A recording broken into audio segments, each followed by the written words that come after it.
अच्छा हम नाजायज बोलते हैं चाचा।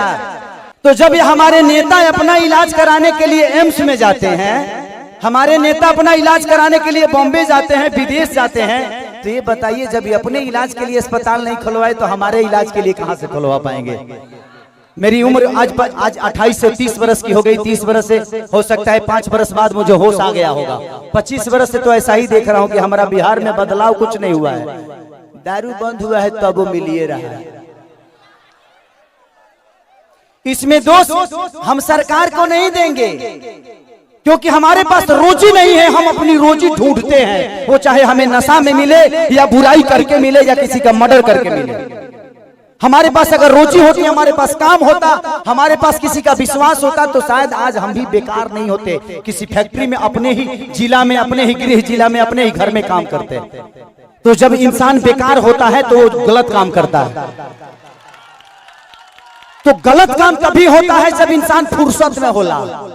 एक गलत काम हो तारा टाइमे ना मिले। अच्छा बताओ, तार गेहूं के दंवरी आई तो तू दूसरे के टिकोड़ा तुरे जीवो, तू अपन गेहूं दई बना। तो जब हमारे पास अपना वर्क होता, हमारे पास फैक्ट्रियां होती, तो आज हमारे भी घर की औरतें अपने पति के साथ रहती। ये अपने पति के लिए तरसती नहीं कि होली में आएंगे तो दीपावली में आएंगे। आज हम अपने बच्चों के साथ होली मनाते, दीपावली मनाते। हमें दीपावली मनाने के लिए किसी का परमिशन लेना पड़ता है, किसी से लेटर देना पड़ता है कि सर हमको जाना है, अपने बीबी के पास छठ आ गया है। तो हमें तो त्योहार मनाने की भी आजादी नहीं मिलती है। ऐसे राज्य में हम पैदा हो गए हैं। हमें ऐसे राज्य से नफरत नहीं है, लेकिन यहाँ के सिस्टम से मुझे नफरत है कि यहाँ के सिस्टम हमें कहीं का नहीं छोड़ा, कहीं ले ही नहीं गया। इनका एक ही काम है, जब बाढ़ आई ना, इलेक्शन के बाद हमें लो रोज मिली। अगर इलेक्शन बा जहाँ बाढ़ आई कि चिवड़ा खात खात पेट मॉल हो जाए, खूब खाए बरवा चिवड़ा।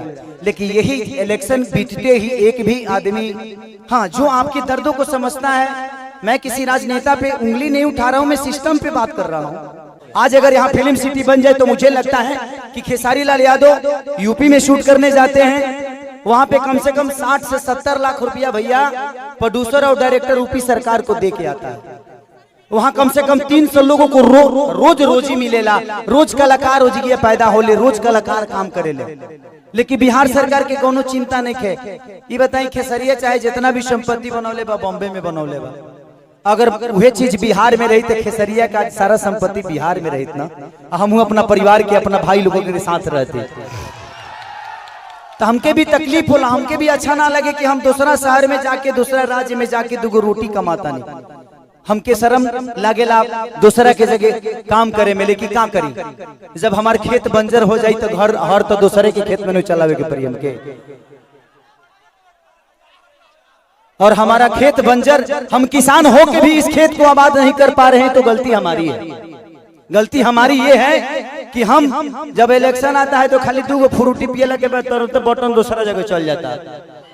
ये बताई खेसारी के बेटा बेटी खेसारी का लगे पैसा बा तो अमेरिका में पढ़ा दिए, लेकिन सबका लगे सक्षम तो नहीं खे ना जब अपना बेटा बेटी का अमेरिका में पढ़ाई। तो बिहार में कितना लोग खेसारी बजी? एक गो ना, एक गो खेसरिया बा। ये बताइए, आज भी हमारे बिहार के नेता हैं, यूपी के नेता हैं, सबके अपने बच्चे, कोई अमेरिका में पढ़ता है, कोई लंदन में पढ़ता है, कोई मॉरिशस में पढ़ता है। किसी किसान का बेटा कहाँ पढ़ने जाता है? क्योंकि उसकी क्षमता नहीं है। क्योंकि इन लोगों ने अगर यहीं पे स्कूल दिया होता तो इनके भी बच्चे यहीं पे शिक्षित हो जाते। लेकिन इन्होंने जब अपने बच्चे का भविष्य तय नहीं किया तो हमारे बच्चों का भविष्य तय कहाँ से कर पाएंगे? अब यह बताइए कि यूट्यूब पर डाल दी तो लोग कहिए खेसरिया राजनेता हो गए। अब हम अपन दुखो ना कह सकिले।